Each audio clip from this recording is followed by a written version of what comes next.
Marais na to. Masayot ka akong gibuhat. Kung kinahanglan mo balik ko sa Ginoo. Itaw man ta. Di na to malikayan ng kalibutan. Damo jud nga mga pagsulay nga pwede ka birahon sa yawa. Nga makalimot ka nga duna kay Ginoo. Nga ginalagaran. Kinsa ang gingon ni Jesus nga bulahan? Revelation 1:3, bulahan siya nga nagabasa ug sila nga nagapatalinghog sa mga pulong sa tagna ug nagabantay sa mga butang nga nasulat niini kay duol na ang panahon.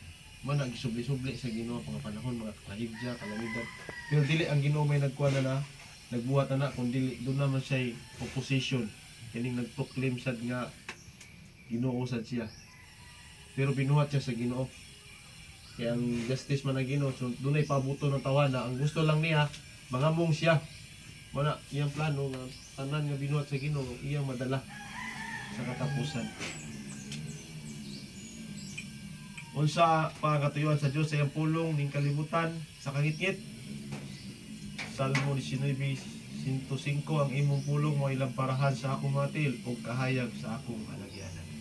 So it's been once ka maglakaw ka doon na kay pagtuo sa Dios, nagatuon ka sa pulong sa Dios, nagabantay ka sa kasuguan.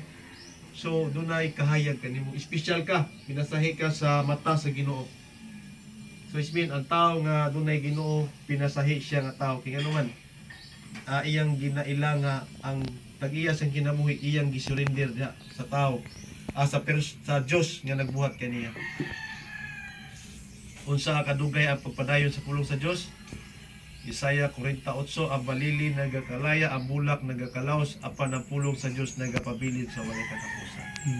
So, mulungtad man ang langit ug ang yuta doon na sila katapusan, pero ang pulong sa Dios wala di katapusan. Ayun naman, pag-uhon na rin sa Ginoo sa mabot ng panahon. Ano na kanindot, no? Mismo ang bulak nagakalaos, ang balili nagakalaya, pero ang pulong sa Dios magapabilin sa walay katapusan. Atong muna naon ang atong kinabuhi original, wala jud di jud taro patay. Ito mo nahulog mo ta sa sala mo nang adunay ni mga pagantos.